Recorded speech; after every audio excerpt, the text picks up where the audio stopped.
Hello there, team. In today's session, we're going to talk about how to create massive momentum. Now, this is something that, especially going into Q2 of 2025, I selfishly want you to go in with massive momentum, because I think that there's a distinct difference in how we feel when we've got massive momentum versus when we feel like we're just trying to get going all the time.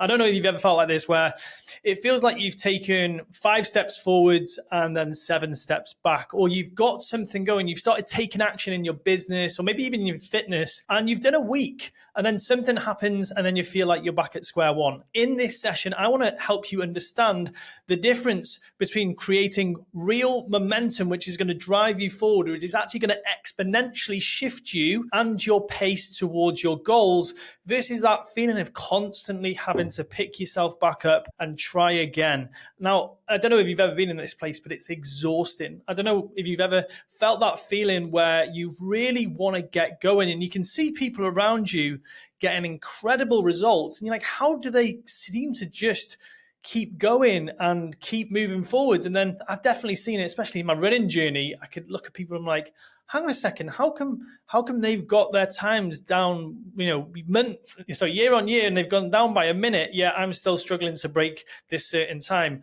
The answer lies in the compound effect, and the access to the compound effect is found in momentum. And if you stick around and if you listen to this training, I'm actually going to invite you to click on the link, which is going to be in the description of this podcast, this training, this video. And there's a link that you can join me and be one of my first 100 people on my new app called Momentum, which is going to help you build momentum. So if you listen to this training and you like the sound of it, you're like, hang on a second, I could do with having a bit more momentum in the way that I approach my goals, my life, my activities, my transformations, my business goals, maybe building momentum with my team. I'm going to actually give you for free a super simple app which you can download onto your smartphone, which will help you build momentum in your life. It's based on really great science and pragmatic steps that you can take every single day to not only just build momentum, but I can guarantee if you use this formula, whether you use the app or not, if you start to look at momentum with this formula in mind, you will start to see your life transform. You'll become happier. Like, definitely, since I've been doing this, I was talking to my clients the other day, and I said that there's one thing that I've done successfully and congruently, more so over the last 6 months than ever before, which is measure backwards. So look at the wins that have happened over the last 7 days and forecast forwards. That's the habit that I've put in place and really stuck to it over the last 6 months. My life has exponentially shifted. The way I think about things, the success that I've had, the way that I view the successes I've had, and even the way that I confront my challenges. So if you want access to feelings and thoughts like that, listen in, because I'm going to explain exactly as to how you can create that, and actually what is the value of momentum. Why should we prioritize something like momentum over so many other things that we can prioritize in our lives? Here's one of the main reasons. Let's just dive straight in, because I think this is going to be helpful for you. One of the main reasons so many business owners, people in transformation, leaders struggle with momentum is that they have these feelings that they feel like they're either going backwards. Like, I hear so many business owners like, Ben, I feel like I'm going backwards. I'm not taking action. I was so far ahead in the past that maybe it was in their fitness, maybe it's in their business, maybe it's their actual life. It feels like it's going backwards. They were so successful. They had a success curve, but now they feel they're going backwards.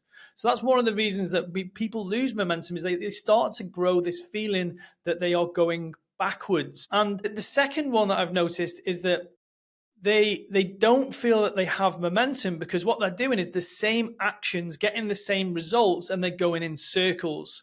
Now, if you've listened to me more than 5 minutes, I talk about the idea of this, the straight line versus the zigzag versus the circle person. A circle person is constantly going in circles, never really getting anywhere. That's there's like, I'm doing stuff, but I'm not moving forwards.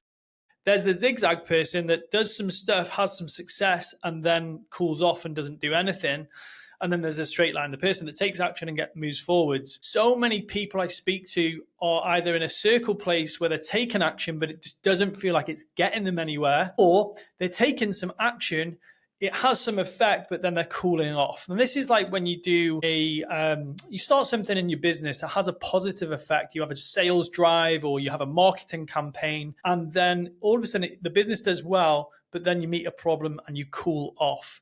Well, what that leads to is what I would call the zigzag type of stance to momentum. And then the final one, which I think is more prevalent, especially in my time of life, I've seen this quite frequently with people I'm coaching, 35 to 45 years old.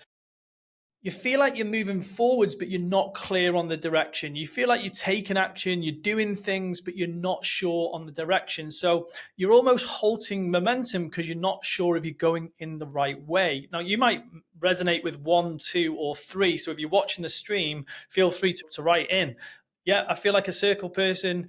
I'm taking action, but I'm not moving forwards. It could be the second one. You're a zigzag. You're taking action and you're cooling off. Or it could be the third one where you just don't know where you're going. So you can't really build momentum when you don't know where you're going. So that's why goal setting and vision creation is such an important part of this process. So one of the things that I think that is at fault here, and this is where we need to work on, is that when we're trying to create momentum, we actually need to treat it really, really, what's the word for it? We have to be quite intentional about the way we go about creating momentum. And the reason I share this is because in fitness, my background is in fitness. I help people do body transformation. I help people join a gym. I help people get off the sofa and get into the best shape of their life. That was my goal. That was my first mountain that I wanted to climb.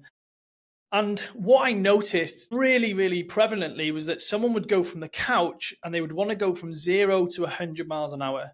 And the people that approached creating momentum in their fitness in that manner never, ever succeeded, ever. I'd never seen anyone succeed with that mindset. I saw people that would get off the sofa, push themselves really hard and burn out, for sure. So they might have had short term, maybe we can call it success, but they never lasted. Equally, I would see so many people who would go for years, like say, 3 to 5 years of constantly zigzagging. So they never actually lost the weight or never actually got fitter because they would be boom and bust type of fitness people. And what I think was lacking was just a real understanding of how to create momentum. And I really want to give this to you in this presentation, in this training, because I think that when you really start to slow down and look at delicately treating this force, that if you nurture it within you as a leader, someone who's trying to transform or create transformation, it will pay dividends. I said before, I think it was what's his name? Oh my gosh, it's not. Oh my gosh, can't remember his name, but it's like the 8th wonder of the world, which is the compound effect. Can't remember who it is. It'll come back to me in a minute. So, why do we struggle to create momentum? Let me walk through a couple of ideas that are probably going to help you, and you'll resonate with them. So, if you feel free to go into the comments and share as these resonate as well. So, the first thing I've noticed, especially in high-performing people, is they see sharing and noting wins as indulgent versus imperative. Now, this is a distinction that really helped me, is that when you see a lot of A players, people that have done well in the corporate world, business owners, what's often got them there, especially like elite athletes as well, what's often got them there is they've been incredibly pain driven. Like they've been pain driven or stick driven. They've had a critic at some point of their life, whether it's been one of their parents, a coach, whether it's been school friends, whether it's been a culture in their team where criticism has driven performance. So the natural tendency is to see celebration and shouting about your wins as indulgent. It's not a force which is going to make you drive forwards. You're much safer using a critical lens as your motivation tool. And this is something I've seen across all different types of performance, like especially when with elite athletes, is that they love being told critical feedback. They love it, like, oh yeah, this is really helpful. But one of the things that I've noticed is that pain is a good force to get you going, but it's not a force that can keep you going. You've got to move from pain to desire. And when you do this as a leader, what starts to happen is that you're not driven by fear all the time. You're driven by love, and your life transforms. Like, I honestly think that I definitely saw this when I was in my early parts of my running career. I was driven by pain, fear. I wanted to be the best. Didn't want anyone to be better than me. And it was a fear-based response. It was like, I really wanted to be the best, but it was like worrying that someone was going to be better than me, which drove me to train hard, to push myself. And then mid-20s, I started to let go of a lot of that stuff and started to train because I loved my body. I loved progress. And what I've started to see more so now is that you actually have to change the way that you fuel motivation. You need to move away from pain-based motivators towards love and desire-based motivation in order to feel good in the long term, in order to enjoy yourself more and stay the duration of the thing that you're trying to transform. Now, if you think about this, who's going to last longer in an endeavor, in building a business? Someone that's constantly critical, fearful, worried, anxious, or someone who's desire-based, loving, grateful, looking at wins? Like, look at those two people. A, who would you rather work for? And B, who would you rather be driving the business forwards? You're going to have a much more enjoyable experience. But now the research is starting to show that it's got more effective to be the latter person. Yet we still default to the pain. So that's why we struggle to create momentum, is that we don't celebrate wins. We see it as indulgent. We don't see it as something that's imperative. It's actually going to drive performance. And this is obviously the positive psychology movement over the last, say, 10, 20 years has really started to bring some great data on this. And equally, a lot of what I'm seeing this day to day. When my clients start to focus on the things that have gone well in their week, they perform exponentially better because they feel good, they feel abundant. Instead of coming from a place of worry, fear, and lack, they start to come from a place of excitement, joy, gratitude, and they really start to see some really powerful things happen in their business and their relationships. So that's the first one. The second one is impossibly high standards. And this is, I think, that sometimes society rewards us when we say this, like, I've got such high standards. You might have really high standards, but if the standard or the level of the first rung is so high, you'll never climb the ladder. And I see this so often, is that, like, even doing this today, I've published this. I've just seen a new feature on Riverside where I can press live and it can push it out into my different social media channels. And I was like, Joe, give it a go. And I'm very cool with it not working. I've actually done these before where I've recorded a whole session and it's not even worked. It's gone nowhere. But instead of being critical and harsh when that sort of thing happens, I'm like, oh, right, okay, it was a lesson. Okay, I need to be way more diligent with how it's all set up, make sure it's going live, do a test setup. And what happens with someone with impossibly high standards, the first rung on the ladder is so high that they just will not take imperfect action. And it cripples them. And you might be this person that the reason you cannot build momentum is you can't keep taking action because the first rung on the ladder is so high. And this is something I hear with so many people as well, is that even if they do reach that impossibly high standard, it meant that there was a higher standard that existed anyway. And so they can never win. And the problem there is what happens is when we take an action and we feel good about that action, the brain goes, go and do it again. You get that dopamine hit. And what that is that it becomes easier to do the second time. If we take an action and it doesn't hit this impossibly high standard, we don't get that same hit. We get the opposite. Don't do that again. It didn't feel good. So if you think about this, Effie is learning to swim at the moment and she jumps in the water and she swims for 5 seconds under the water. And I say to her, as soon as she gets out, that wasn't good enough. You could definitely have done 10. How is she going to feel in that moment? She's not going to go, this is rewarding. I'm not going to get praise from dad. I don't want to do this again. And eventually, if I do that enough times, she won't want to dive in the water. But the problem being is that I want to keep her diving in the water and having go, because that's with every go that she has, every shot that she takes, she's more likely to make it to the 10 seconds. And so praise-based behavior, and like when I'm not a swimming teacher, by the way, I'm just copying what a swimming teacher's been doing. But every time she does it, I praise her. I say, well done, that was great, great effort.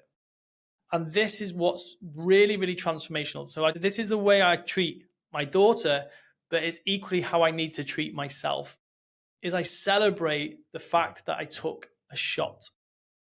And this is this thing of creating density, and this is what I love. Phil Stutz refers to this as density, is where we take action after action after action. When we're beginning to create momentum, we need fast, dense actions. And what this means is that it's way better in your week to go, say you want to start, say you want to get better with your finances in your business. Say you're not very good at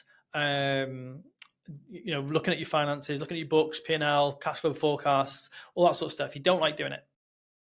You're way better doing small chunks frequently and building a relationship with that versus doing once a quarter a board meeting where you feel disempowered, you're fearful, oh my gosh, this feels all so overwhelming. And I noticed that in my own business, I always used to have this kind of quarterly board meeting, and I just used to hate it. I was like, I really don't enjoy this. I just feel so out my depth. I don't understand all this stuff.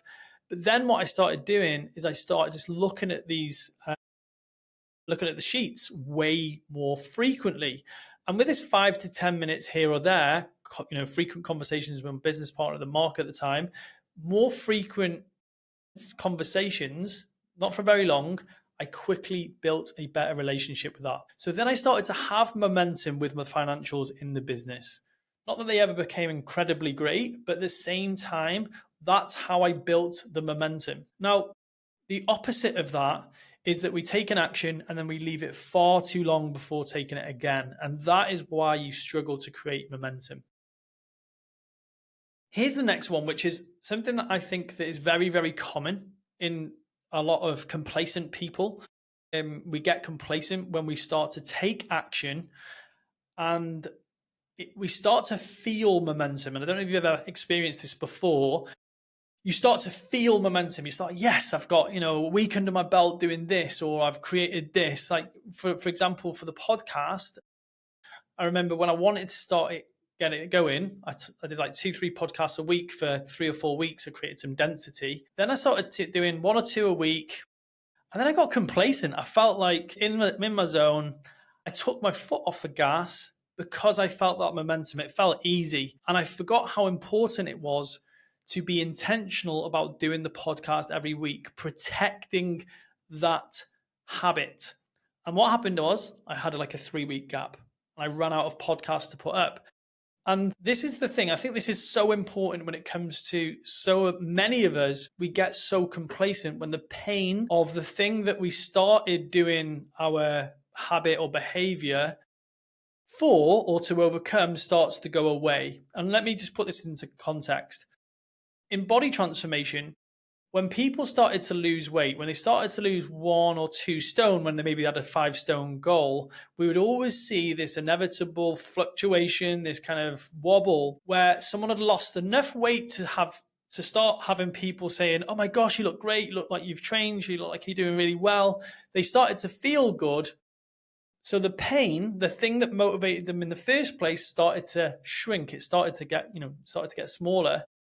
And then they would start to do dumb stuff like revert back to old behaviors, start drinking more again, going out partying again, and then they wouldn't achieve their goal.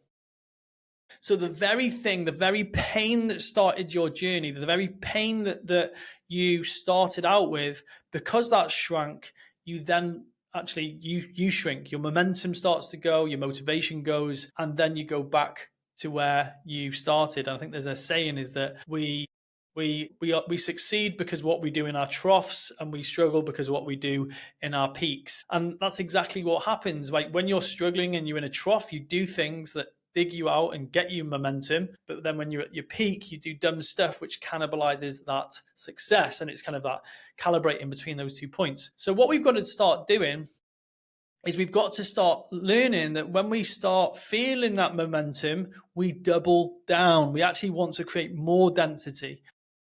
And that's where I've started to see massive shifts in my own work, in my own production, things like my podcast, things like prospecting for clients and business and creating relationships. When things start to go well, one of my defaults is I would take my foot off the gas. And I need to reverse that and start to use it to tell myself to double down and go more. And that's how we're going to start to access the compounding effect. And then the final one in this section is that we create knockbacks as knockouts. Now, this is probably the most sinister way that we cannibalize momentum. Instead of an event in our life being just a knockback, just something that's gone wrong or not the way that we wanted it to go, instead of that happening, we see it like a total knockout. We see, because it's happened, not only have we just moved back a square, we've gone back to square one. And what I see this is like snakes and ladders. So inevitably, life is a game of snakes and ladders. We roll a dice every single day when we get up. Some days that the dice gives us a 6 and we're going to move forward. Sometimes it's a 1. We're going to have days and weeks where we go up ladders. There's things and opportunities that happen that take us up the board. But we've got to be prepared that there's going to be snakes. But a snake doesn't always mean that you go back to square one, except for some games of snakes and ladders, that mean square that takes you from 99 to 1.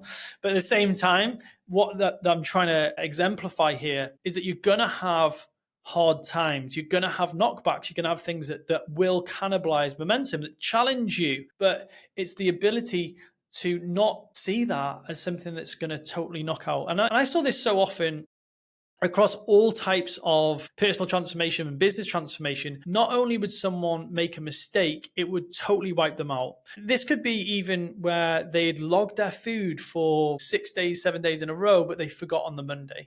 So they just totally let go of the habit. This could be that they made sales 3 weeks in a row, and then they didn't have sales on the 4th week. So they believed that, they were absolutely shot. They were going backwards.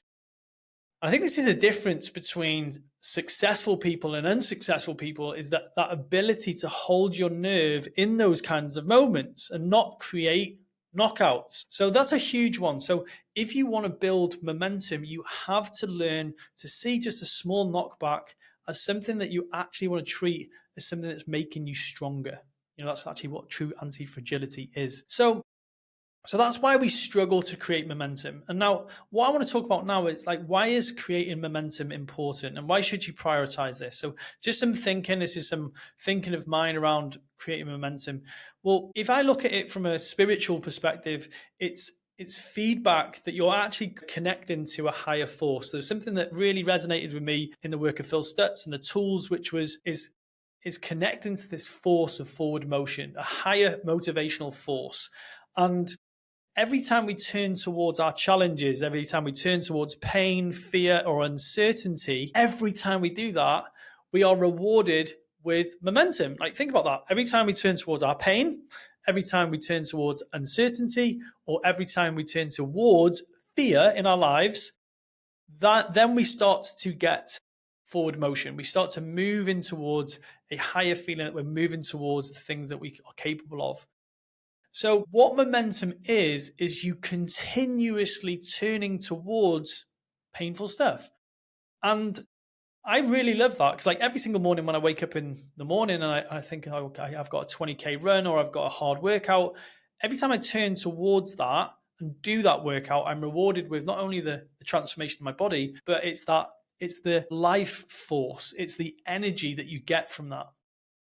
And when we start to turn towards our pain every single day, whether it's a painful conversation, whether it's something that we're worried about, something we're fearful of, when we prioritize those things, like that eat that frog mindset, do the thing that is hard, or do the thing that we're worried about, do the thing that's difficult, when we turn towards those things, that's when our life exponentially transforms. So what we want to do is we want to see momentum as feedback that we're turning towards our challenges.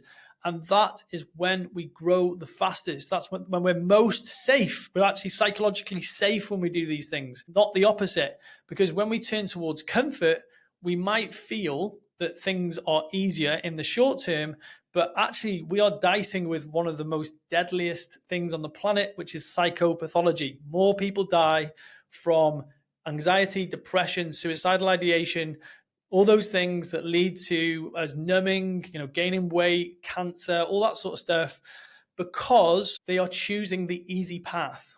And that's my belief. Like, that is honestly what happens when we choose comfortable decision after comfortable decision. We don't move towards comfort. We end up in psychopathology. So, and all the things that we do to numb that, like drink more alcohol, drugs, smoking, all the things that we do to numb those feelings are the things that are most likely to kill us. So it's actually the hard decision that is actually going to make you psychologically well. Amazing. It's Maslow's work. So it's actually momentum that precedes all of that. It's feeling like, I've been turning towards these hard things day after day. They're still difficult. They're still difficult every single day, but I am rewarded with momentum. And I actually wanted to kind of exemplify this. And I thought to myself, well, hang a second, you've got business owner A and business owner B. And this is business owner A. Business owner A, she takes 5 steps forwards through the week. She crushes the week, but every single weekend, she drinks, she parties, she stresses out, feels like she goes backwards. She undoes all her diet or her hard work that she does in the week. So she goes backwards 2 squares. So across a 7-day week, she has a net gain of 5 steps forwards minus 2 steps back. So a net gain across the week is 3 steps forwards. Business owner B, he takes 5 steps forwards and then 2 steps forwards on the weekend. He shows up every single day and takes massive action. And every single day, he nurtures momentum. He really prioritizes momentum. He takes 5 steps forwards during the week, 2 steps forwards on the weekend.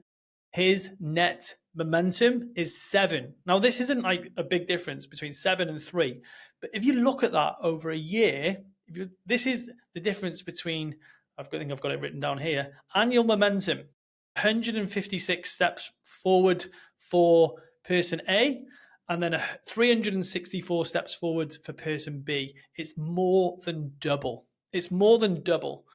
And so that is absolutely massive.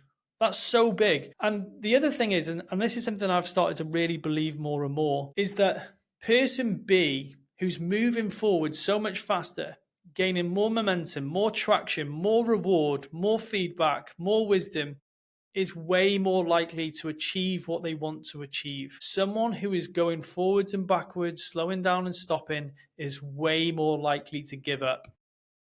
So that's why we want to access momentum. It's really, like, I think that's something so helpful. So how do you want to, how do you notice when you've lost momentum? I think this is kind of what's the canary in the mine for I'm losing momentum here?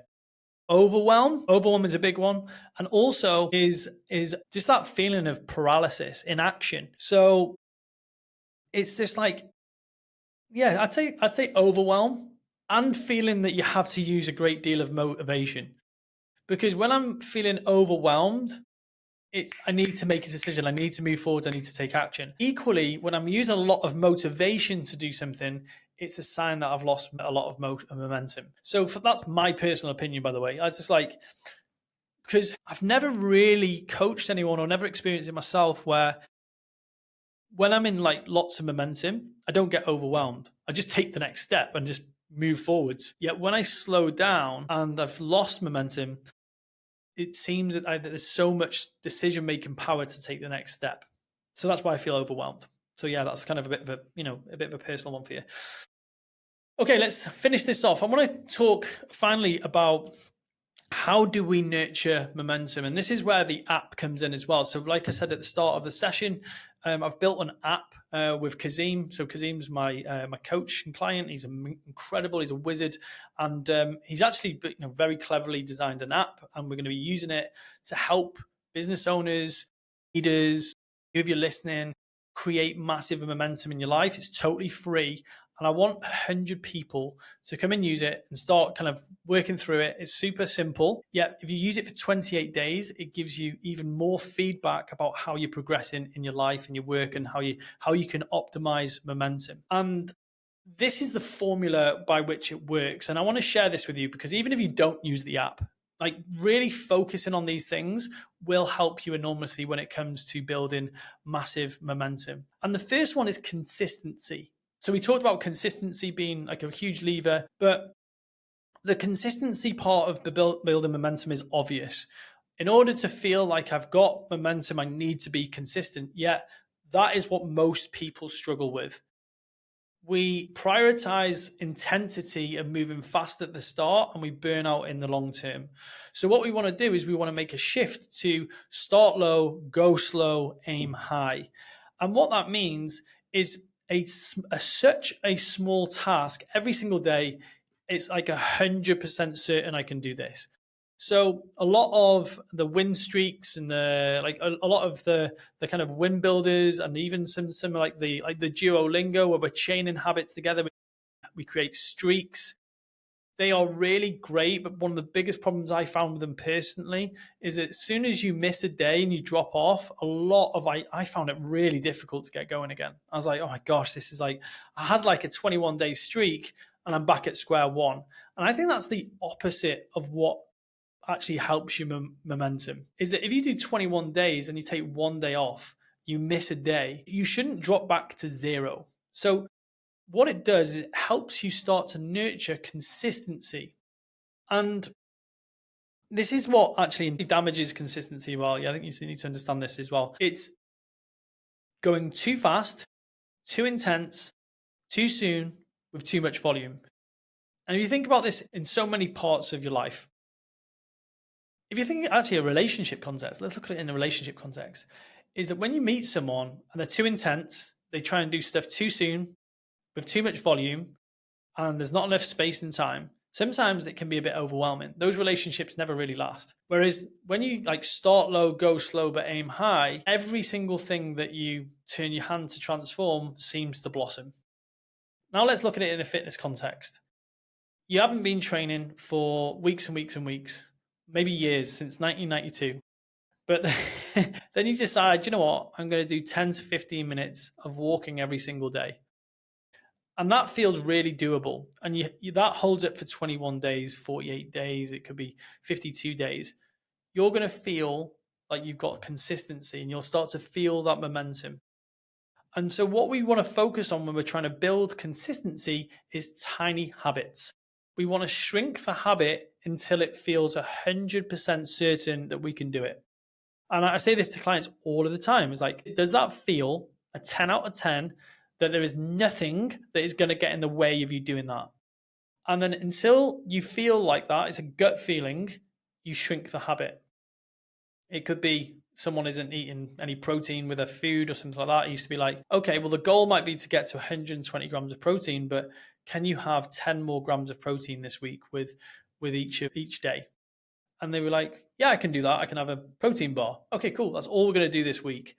And what happens again is that they get that consistency, they have that protein bar or they eat that yogurt, whatever it is. And then the next week they feel good about that. And then we start to build momentum. We say, okay, well, can you have 2 protein bars or can you add an extra chicken breast? Yeah, I can do that. And that's how we start to build momentum. So the biggest thing that is going to aid your momentum when trying to create consistency is tiny habits. The second thing is effort is more important over outcome. I was coaching a client the other day, and one of the things that we need to learn to do is take the action and let go of the outcome. And actually, she said something quite profound, is like the win is the send. As soon as I press send on that email to that potential client, that's all I can control. The win is the risk. So back in when I was running the gym, one of the best things I saw that we used for years and still do is MyZone. MyZone is like a belt heart rate tracking system. It's amazing. And what it does, it rewards effort over outcome. So say, for example, me and my mum went for a run together. We both have a heart rate device on. And however many, these are called effort points, we would get, mum would always have more than me. Because if we were both to run at the same pace, her heart rate would be going way higher. She would be putting more effort in. Not anymore, she's probably fitter than me now. But what would happen is she would feel really good about that run. The outcome was the same. We both covered 5K, but she put more effort in. Effort is more important than outcome when trying to build momentum. And when you start to look at like effort as a real driver for your behavior, that is when you start to change from a win or loss based system. When you like take an action, it's either a win or a loss. It's the most important thing is that you tried, that you did the work. And that is, again, when you start to build momentum, effort is still very important. Outcomes does start to become important, especially when you're a high performer. But when you're trying to build it, it is so freaking important to protect. So effort is activity times time taken or time duration. So for example, I want to measure my finances. That's the activity. How many times a week did I do it? Or how much duration did I spend across the week doing it? The third thing, this is the whole point of the app, is allow yourself to celebrate your wins. Allow yourself to measure backwards and look, the win being the distance you've traveled, not the distance to the ideal. And this thinking is really helpful. So many people, they measure themselves against their ideals. They measure themselves against this perfect, their PB or their goal or the season's best. When actually, even this year, I started the year and I had pneumonia, and I've come so far since the start of the year. And my running's got faster, so much faster than the start of the year, because I'm measuring backwards. I'm building momentum. Now, here's a surefire way I can cripple my momentum and my motivation, which is to measure against my personal best, literally my life's personal best, and I feel contracted and rubbish and like I'm not fast enough. Whereas when I measure against my progress, I feel good. But the second thing is, especially for you people who can never feel satisfied with what you've done, who never feel good enough, it's never enough, you're always focusing on the negative or what you haven't done or what hasn't been created, is that it allows you to focus on the things that you've done, on the things that you've created. And that is so important, because you probably have this habit of neutralizing the good things that you do. It's like you do something good and it's like next. Do something good and it's next. It's not allowing yourself to spend time focusing on what was the win, what was the lesson, how you transformed a struggle. And that does make you far more resilient. It gives you far more motion and momentum, and it also makes you far happier as well. Because you're actually enjoying the wins. This is why we're here. And the final one, and this is something that really, I think is really great about the way this app has been built, and it's so important for building momentum. It's his comeback strength. It's that ability to get back up after a knockback. And I think that's the biggest one for me. Honestly, if I was to look at all these 4 things to create momentum, I think that comeback strength, the ability to get back up when you feel like things are lost or you're not winning or you've had a couple of knockbacks, is the biggest one. It's the biggest one when it comes to success and speed and getting back up to speed when you've lost speed. And that is so important. So the way that the app works is that, say you miss a day, you actually get more points for coming back after a day or 2 days. Because I've seen clients, when they first started working with me, when they got a knockback, they'd be silent for weeks. I wouldn't hear from them. Then that became a couple of weeks. Then it became a week. Then it became a day. And I had one client, he messaged me one day. He said, listen, something didn't go right for me this morning. Within 30 minutes, I feel good and I'm back on the stage. That is a turnaround. That is momentum. That is massive. That's one of the biggest wins you can possibly have. So comeback strength is such an important part of building momentum. Oh, that's my formula. It's in the app. So on this video, so I've placed this video on YouTube. It's on Facebook. You'll be listening to my podcast as well. You can access this app for free. Please be one of the first 100 people coming and using it. Give me feedback, because I think it's going to be so helpful for you. It's got all of the stuff that I've just talked about built into it. So you can go and use it. You can literally just use it every single day. It takes you less than 30 seconds to write in a win. And then you can actually do is journal on those wins. When you feel like you want to go a bit deeper, if you're someone who likes to invest that little bit more time, and you can start to say, like, why was this so important to me? What was so valuable about this win? And it really allows you to start expressing about those wins and what's going well. I can guarantee that if you do not feel more positive, happier, more feeling more abundant and less fearful and scared, if you don't feel like that after 28 days, I'll give you your money back. I can't give you the time back. No, there's no financial investment here. Kazim and I have partnered together to work on this. He's built the app out. It's a really easy to use app. It's a desktop app. You can just download it onto your phone if you've got a Safari, what's called Safari. You just click install desktop app. And the best part about this whole thing is it's designed to build momentum. It will help you so much. So my goal is to get 100 people on there before the start of Q2. So if we could get it in 3 days, that'd be great. Share it with your friends, because if you're someone who's celebrated wins, done win streaks, or 5-minute journal I've given to clients in the past, and you want something to give it a try, road test it for 28 days, and you will start to notice massive momentum shifts in your work and your life. And it will absolutely propel you towards your Q2 goals. Thank you so much for watching or listening. If you have, give this a like, give it a comment if you've been on board on one of the streams. Thank you so much. And go and check out the link in the comments and download it today. Take care, folks.